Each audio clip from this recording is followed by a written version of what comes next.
I started seeing like ads on my feed from stock traders like Tim Sykes. Then I found a video of Tim interviewing Steven. As I was getting more interested in stocks, I want to find someone to follow who's very genuine, who cares about his students. Based on my research, I feel like he was a genuine guy.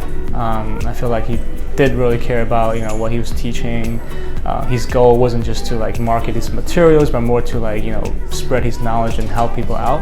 That's why I started to like look more into it and eventually follow him. Another thing is I actually looked up his backstory, and his story was actually very close to mine. We both came from China, and we all went through our childhood in America. I kind of found that personal connection with him. His video sets apart from other gurus is that he just talks about the stock. He only talks about his thought process and why did he trade this ticker, how did it came out to be. He doesn't like start with a video like, hey, look at me, I made this much money, I'm selling in my course, you get the discount now, etc., etc. Like most of his videos just straight up like knowledge passing, and I think that says something about him.